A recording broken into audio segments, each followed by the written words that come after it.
Boa tarde a todos. Vou falar um pouco sobre a patologia do ombro, a patologia mais frequente.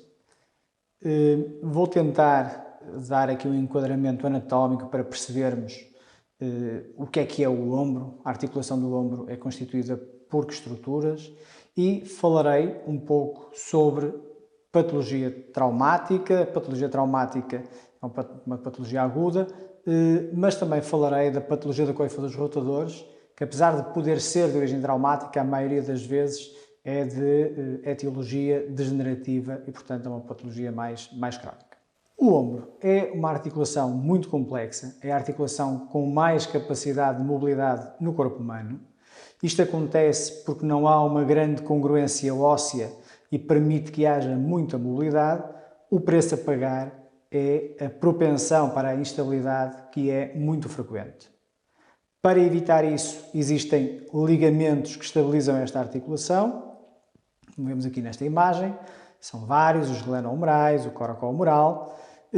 Esta articulação glenohumeral, que é a articulação do ombro propriamente dita, ela atua em conjunto com outras três articulações do membro superior, a articulação acromioclavicular, a articulação externo-clavicular e ainda a articulação escapulotorácica. Há um conjunto de músculos que são muito importantes para a rotação externa, a rotação interna e também para a elevação do ombro, que constituem uma manga à volta da cabeça do ombro, e este conjunto é conhecido por coifa dos rotadores. São importantes porque dão compressão à articulação, criam um fulcro estável para que possa o deltoide atuar e ajudar na elevação do ombro, e são importantes estabilizadores dinâmicos. Queria-vos mostrar também aqui um pequeno vídeo do interior do ombro. Esta é uma das técnicas que nós usamos mais para tratamento, portanto, para gestos terapêuticos, mas também serve de complemento ao diagnóstico. É uma artroscopia em que temos uma câmara no interior do ombro, vemos à direita a cabeça do ombro e do lado esquerdo a glenoide, com a longa porção do bíceps a inserir-se na porção superior da glenoide, no tubérculo supraglenoideu. É ainda visível aqui o tendão do subescapular. Queria salientar que uma dor no ombro pode ter origem local, por patologia local destas estruturas que eu estive a falar, mas também pode ser uma dor referida, portanto, a ectiologia pode ser uma patologia à distância. Nunca é demais referir que uma isquemia do miocárdio pode se apresentar só com uma dor no ombro, habitualmente à esquerda, ou uma hérnia discal cervical com uma compressão de uma raiz cervical pode dar também uma dor que irradia para o ombro, sobretudo quando a raiz envolvida é C5, ou um síndrome de compressão do desfiladeiro torácico, ou ainda patologia intraabdominal. Quanto à patologia local, à patologia que afeta as estruturas anatómicas que eu estive a mostrar no início da apresentação, nós sabemos que hoje em dia esta patologia traumática tem aumentado muito e também muito à custa da atividade esportiva, que com desportos muitas vezes mais extremos, de alto risco de lesão, o que fez aumentar muito a frequência de lesões desportivas e a gravidade destas lesões. Como eu já referi, e esta é uma mensagem importante desta apresentação, o ombro é a articulação mais móvel que temos, o preço a pagar por isso é a instabilidade.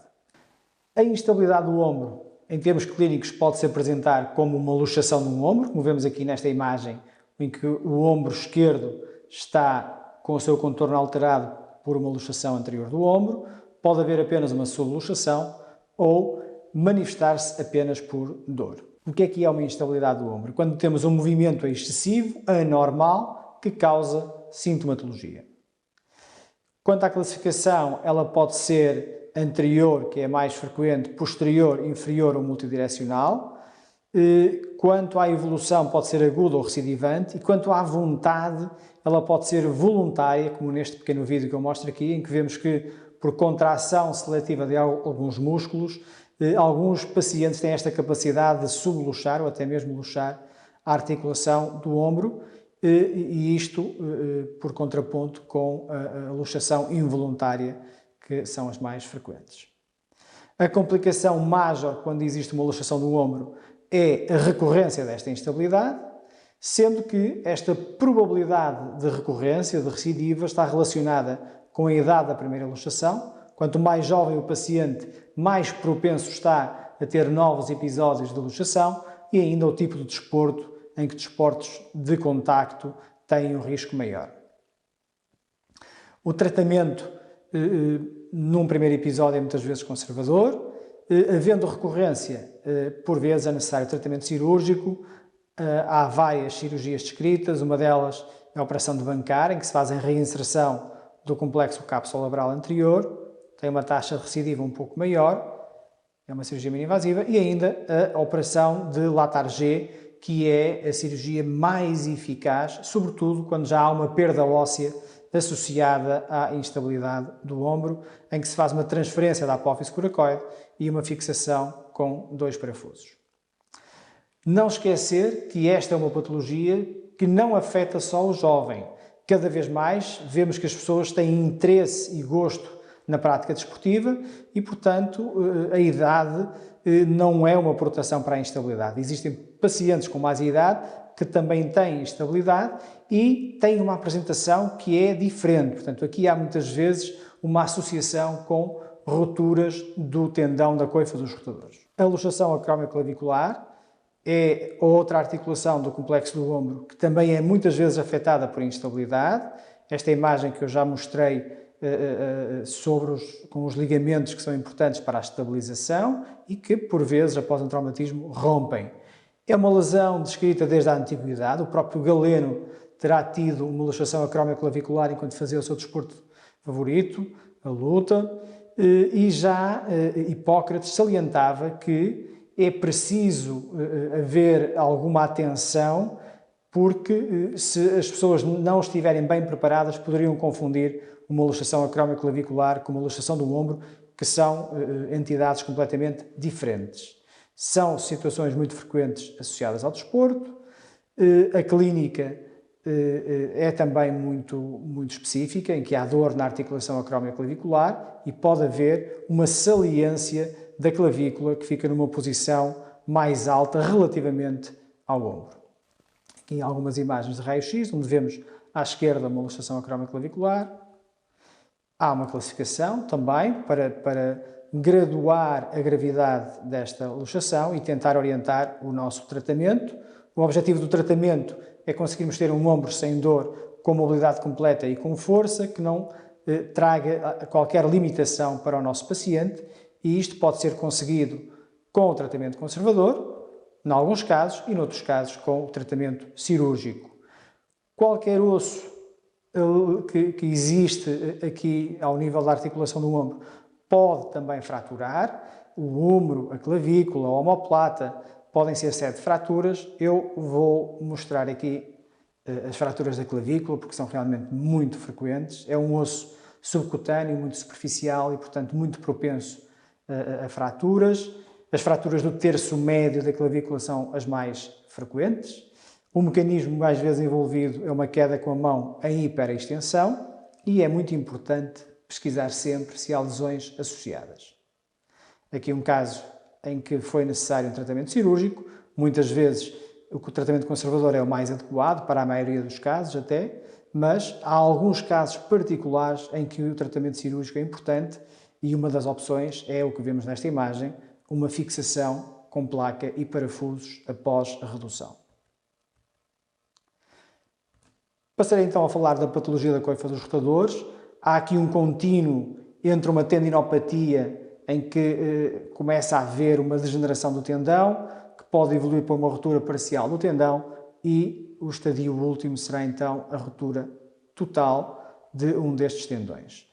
A frequência aumenta com a idade, quer nas parciais, quer nas totais. As parciais são mais frequentes do que as rupturas totais. As bursais, portanto as do lado bursal, são menos frequentes que as articulares. Em alguns casos, sobretudo nos desportistas que fazem atividades em que têm que fazer uma elevação do membro superior de forma repetitiva, como os jogadores de voleibol, muitas vezes estas rupturas são muito frequentes, mas assintomáticas, embora na população em geral, muitas vezes há aqui uma dor franca associada a estas rupturas. Nós temos aqui uma imagem da artroscopia em que vemos uma ruptura parcial bursal. As rupturas totais, temos aqui uma imagem também da artroscopia. Como eu já referi, há um aumento da frequência com a idade, é muito prevalente após os 50 anos, em que até 2/3 da população pode ser afetada a partir da 6ª década de vida e muitas vezes é uma ruptura bilateral. O tratamento é quase sempre conservador, de início, com uma modificação da atividade, com fisioterapia, por vezes uma infiltração pode ajudar a controlar a dor. A nossa abordagem nestas rupturas degenerativas é um bocadinho diferente das rupturas traumáticas, em que somos mais interventivos e o tratamento cirúrgico nesses casos é muitas vezes o tratamento ideal. Quanto à cirurgia, se for uma ruptura degenerativa e houver uma falência do tratamento conservador, a reparação da coifa deve ser a opção sempre que possível para restaurar o equilíbrio do ombro. É uma técnica que hoje em dia se faz habitualmente por artroscopia, por uma cirurgia mini-invasiva, que nos permite tratar melhor, compreender melhor as patologias associadas e tratar tudo num mesmo tempo cirúrgico. E o objetivo é este, é fazer uma reparação anatómica e sem tensão dos tendões da coifa dos rotadores na footprint, portanto na zona de inserção normal do tendão, para restaurar uma conexão forte entre o osso, o tendão e o músculo. Há outras opções cirúrgicas para os casos em que as rupturas já são irreparáveis.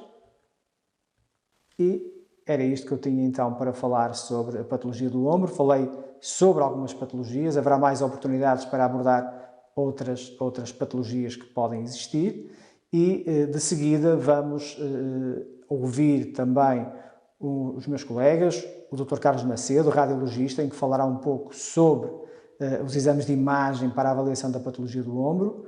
A doutora Vanessa Roque vai desenvolver melhor a reabilitação, que eu já abordei mais superficialmente, e ainda vamos ter a oportunidade de ouvir o professor António Melo, que falará sobre a dor crónica ao nível do ombro, que é um local frequente de apresentação de dor crónica e muitas vezes de difícil controlo, e ele falar-nos-á e dar-nos-á alguns conceitos importantes nesta abordagem.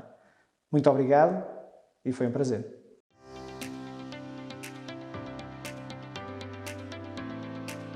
Olá, eu chamo-me Carlos Macedo, sou radiologista do Serviço de Radiologia da Trofa Saúde e vamos falar hoje um bocadinho sobre a imagiologia do ombro.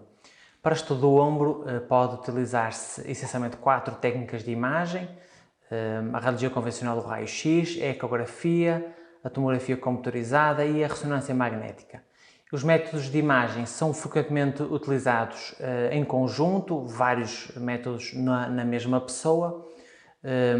Podem ser síncronos ou utilizados de forma progressiva em função das dúvidas que surgem em cada um dos exames. Os exames de radiologia convencional ou raio-x são geralmente o primeiro exame a ser efetuado, é um exame rápido, disponível e barato, usa uma baixa dose de radiação, deve ser tecnicamente muito bem executado para se tirar o máximo de informação possível e é um exame que é muito útil para a avaliação, por exemplo, de calcificações da coifa, dos rotadores, dos tendões que rodam e elevam o ombro, e que é uma patologia muito frequente.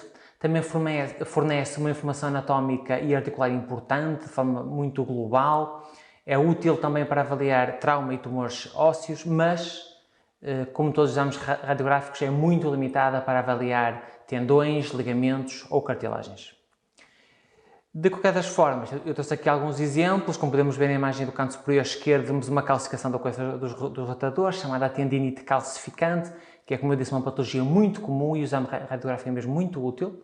Na imagem de baixo e à direita vemos uma artrose, um desgaste da cartilagem da articulação e, portanto, o exame radiográfico também permite uma avaliação global muito útil. Portanto, neste caso trata-se de uma artrose severa, portanto, não é necessário mais nenhum método de imagem. No caso de um evento traumático, aqui no canto superior direito, vemos uma luxação anterior do ombro, o exame radiográfico também é diagnóstico, embora, como eu disse, para a avaliação das lesões associadas ao trauma possa ser necessário complementar designadamente com a ressonância magnética para avaliar as outras estruturas. No caso das próteses, o exame radiográfico, como vemos aqui em baixo no canto inferior direito, também é muito útil, permite avaliar o posicionamento e se há complicações. A ecografia é também um método rápido, disponível e barato. mas é um método integralmente dependente da capacidade técnica do executor, do operador do método de imagem. Portanto, é um exame que é muito útil para a avaliação das patologias tendinosas do ombro, como as famosas tendinites ou tendinose, que são uma patologia muito comum. É também útil para avaliar a tendinopatia calcificante, as calcificações, que também são muito comuns. Podemos também avaliar as roturas da coifa dos rotadores e a tendinose e tendinite da longa porção bicipital. O exame ecográfico é útil porque permite uma avaliação dinâmica, permite avaliar se há encarceramento da bolsa subacromial, por exemplo, mas frequentemente, no caso de ser inconclusivo ou apresentar patologia equívoca, é necessário complemento por ressonância magnética. Mais uma vez, se a suspeita clínica recair sobre as cartilagens e o labrum da articulação ou sobre as massas musculares predominantemente, não é um exame adequado e assim é a ressonância magnética. A ecografia permite-nos também efetuar de forma precisa procedimentos ecoguiados, como injeção da bolsa subacrómia subaltadeia e também a barbotagem, ou seja, a fragmentação das cartilagens da tendinopatia calcificante, com alívio da dor praticamente imediato e resolução do quadro. A TAC é um exame utilizado com muito menos frequência no ombro, é um bom exame para a avaliação de fraturas e para a avaliação óssea detalhada, mas é um exame que não é útil para a avaliação tendinosa ou cartilagínea, portanto, sendo mais adequados respectivamente a ecografia e ressonância magnética. No entanto, a TAC pode ser utilizada para realizar artrotac, ou seja, injetar contraste dentro da articulação e avaliar as cartilagens e os tendões, e esse exame sim é um método de imagem adequado para estudo dos tendões e da cartilagem em doentes que não toleram a realização de ressonância magnética ou têm uma contraindicação absoluta. Como eu disse, a ressonância magnética é um método de eleição para estudo do ombro. É um método seguro, não usa radiação, deve ser efetuado num aparelho de alto campo, 1.5 ou 3 Tesla, e permite, se for tecnicamente muito bem executado, uma avaliação exaustiva da anatomia, dos tendões, das cartilagens, da medula óssea, seja no contexto traumático agudo ou seja no contexto de doença crónica. A ressonância magnética às vezes é complementada por outros estudos, como o exame radiográfico ou a TAC em casos pontuais, como seja para avaliar fraturas ou constituição de fraturas, ou mesmo pequenas calcificações.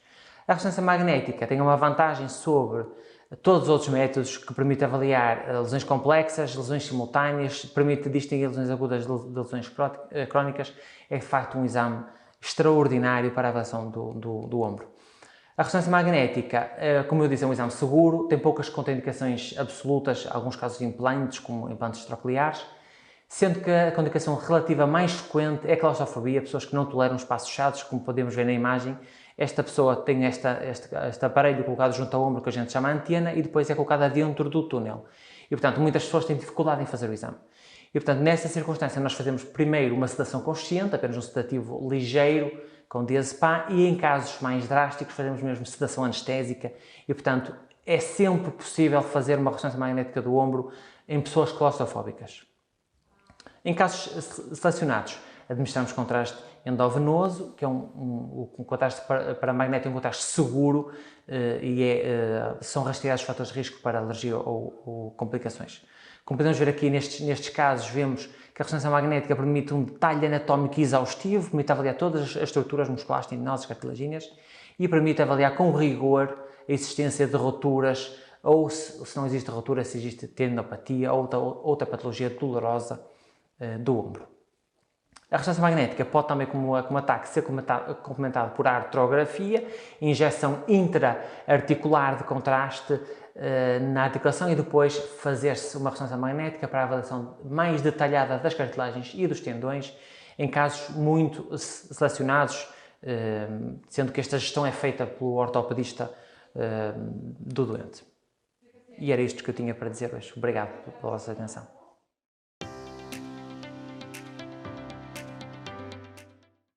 Bem-vindos, o meu nome é Vanessa Roque, eu sou fisiatra e vou abordar um bocadinho qual é a nossa possibilidade de intervenção na reabilitação do ombro. Assim, a fisiatria ou a medicina física e de reabilitação tem uma abrangência grande em termos de possibilidades de intervenção no ombro. A dor no ombro é uma causa muito comum de procura de consulta, quer de fisiatria, quer de ortopedia, e de perda de qualidade de vida dos doentes por perda de mobilidade e dor. O ombro é uma articulação com elevado grau de mobilidade e, portanto, está sempre sujeita a um grande número de lesões. Em termos da fisiatria, há uma série de estratégias de tratamento que vão permitir não só diminuir a dor, que é um dos fatores mais incomodativos para o doente, como melhorar a mobilidade, fazer fortalecimento muscular para prevenir e reduzir futuras lesões e prevenir o impacto na qualidade de vida que esta dor e que esta limitação possam trazer. Que tipo de lesões ou que tipo de áreas é em que nós podemos intervir? Nós temos os traumatismos e as lesões agudas do ombro, assim as mais comuns e mais conhecidas são as fraturas, nomeadamente do ombro proximal, portanto do osso do braço e da clavícula. Temos as tendinites e as bursites, portanto as inflamações dos trajetos dos tendões, a própria luxação do ombro ou instabilidade e depois as rupturas da coifa, as rupturas agudas dos tendões do ombro. Com problemas mais degenerativos, de sobreuso, de degeneração própria da articulação e das estruturas tendinosas, nós temos as tendinopatias da coifa com ruptura ou sem ruptura e com ou sem depósitos de cálcio, e depois temos a própria artrose. A fisiatria tem ainda uma intervenção muito grande a nível do pré e do pós-operatório, quer em termos de próteses do ombro, mas maioritariamente nas cirurgias de sutura da coifa e nas cirurgias de instabilidade. Assim, que armas terapêuticas é que nós temos para diminuição de dor? As mais comuns e aquelas mais conhecidas, a eletroterapia, nomeadamente as correntes analgésicas, os ultrassons, a ionização. Temos o recurso à termoterapia, calor ou gelo, dependendo da situação. Podemos fazer tratamento em termos de hidroterapia, portanto, em água. E depois temos um conjunto de técnicas de massagem que permitem também melhorar toda esta dor normalmente sentida pelo doente. Cada vez mais temos a utilização das ondas de choque, que são um método relativamente recente. As ondas de choque são um tratamento médico não invasivo e que não necessita de qualquer tipo de anestesia para serem realizadas. São ondas acústicas, mecânicas e de curta duração, que se vão propagar a nível dos tecidos biológicos e, portanto, permitir a reparação do próprio tecido e a reparação tendinosa, a diminuição destas calcificações, portanto, a melhoria global. São muito utilizadas nas tendinopatias, então, calcificantes. O que é que nós utilizamos mais para melhorar todos estes quadros clínicos? A mobilização, seja a mobilização passiva, portanto, em que o doente não faz nenhum tipo de mobilidade, é o terapeuta que mobiliza o ombro.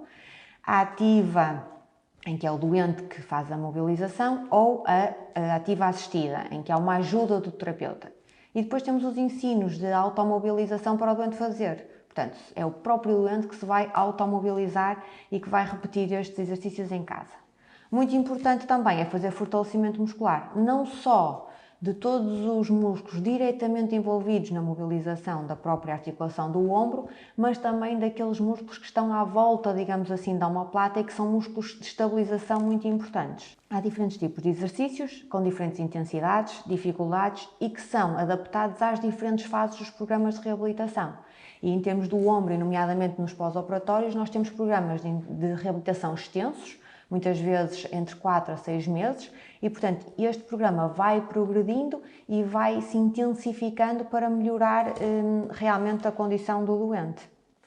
Por fim, temos que fazer um treino de funcionalidade, portanto adaptar novamente ou readaptar esta articulação para as atividades do dia-a-dia de cada um de nós ou para gestos desportivos, se isso se aplicar.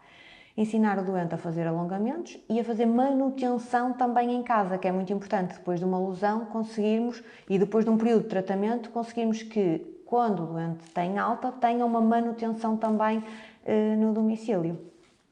Assim, ficarem com a ideia que a dor no ombro é tratável e controlável, muitas vezes com métodos não invasivos, outras vezes com necessidade de métodos invasivos, mas que depois têm um programa de reabilitação a posteriori que permite realmente uma melhoria global com o tratamento e a resolução, na maioria dos casos, do problema. Muito obrigada.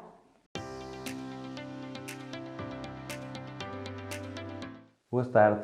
Estamos aqui hoje para falar de um assunto muito importante, a dor no ombro, e eu vou focar em específico a temática do papel da medicina na dor no tratamento da dor do ombro.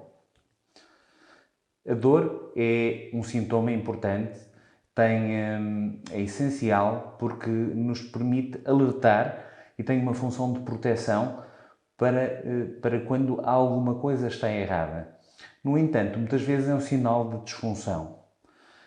Essa disfunção pode ser causada por alguma alteração estrutural ou alguma lesão na estrutura, neste caso no ombro, e isto geralmente acontece nos casos de dor aguda. No entanto, muitas vezes, e esse é um dos principais objetivos de tratamento da dor do ombro na medicina da dor, por vezes não há lesões que objetivem ou que expliquem essa dor. Nesse caso, nós estamos perante uma dor crónica do ombro. Então, a medicina da dor tem várias formas de abordar essas questões. Como a maior parte do tratamento da dor, também o tratamento da dor do ombro é um processo em que exige uma abordagem multidisciplinar, que vai desde o tratamento farmacológico a tratamento cirúrgico quando existe indicação, uma abordagem física de reabilitação da articulação e dos movimentos, e quando não existe indicação cirúrgica nem essa abordagem de reabilitação é suficiente, aplicamos também a utilização de algumas técnicas minimamente invasivas, que eu vos vou passar a explicar. Então, estas são as técnicas que nós utilizamos na medicina da dor, também para tratamento da dor do ombro. Vou começar a explicar uma técnica que consiste na aplicação de um fármaco, que é feito a nível hospitalar, de um fármaco que vem da malagueta, que chama-se capsaicina. Então, esta aplicação consiste em aplicar um penso de capsaicina na região dolorosa e a indicação para este tratamento é a dor neuropática. Vou-vos dar alguns exemplos, que é, por exemplo, na dor após lesão traumática em que há uma lesão nervosa ou também na dor após uma patologia que é relativamente vulgar, chamada de zona, que é a nevralgia pós-herpética. Outra das técnicas que utilizamos bastante é a acupuntura médica. A acupuntura médica consiste na estimulação elétrica de estruturas musculares e nervosas e a principal indicação são aquilo que nós chamamos de síndrome de dor miofascial, ou seja, dor que está relacionada com algum tipo de disfunção muscular. Por exemplo, a dor muscular associada à contratura muscular ou outro exemplo, a dor muscular associada a tendinites. Outra das técnicas que nós utilizamos é chamada injeção de pontos-gatilho. Neste caso, e esta técnica é relativamente similar à acupuntura médica, aqui nós, em vez de aplicarmos eletricidade, uma estimulação elétrica através de agulhas, vamos fazer injeção de fármacos nos chamados pontos-gatilhos ou pontos dolorosos. Também tem lugar nos síndromes de dor miofascial, por exemplo, é dor muscular por contratura quando identificamos pontos dolorosos.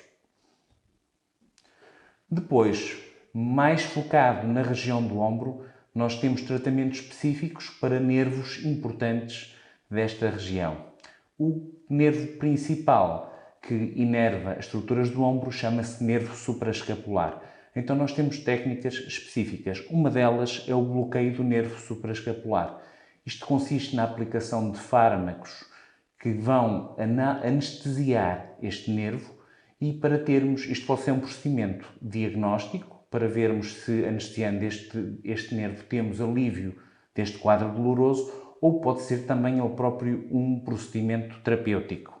Está indicado quando temos dor crónica do ombro, especificamente quando não temos lesões que tenham indicação cirúrgica ou que nos deem o diagnóstico, e algum destes exemplos são o síndrome da compressão do nervo supraescapular, o síndrome de ombro congelado e, por exemplo, até pode ser utilizado para termos uma fisioterapia sem dor do ombro, quando temos um ombro muito doloroso à mobilização. Depois, outra terapêutica que podemos fazer para o nervo supraescapular é a aplicação de energia que vai fazer com que ele fique anestesiado, mas neste caso por um período de tempo mais longo, que é a radiofrequência do nervo supraescapular. A indicação também é para síndromes de dor crónica do ombro e alguns dos exemplos são muito similares àqueles do bloqueio, ou seja, para síndrome de compressão do nervo supraescapular, síndrome do ombro congelado, mas, por exemplo, também podemos utilizar em situações de ruptura da coifa dos rotadores que não tenham indicação cirúrgica. Portanto, estas técnicas que eu vos falei são técnicas que podemos utilizar para tratar estes problemas de dor crónica do ombro e que para ajudar a melhorar a qualidade de vida e reduzir a dor. Obrigado.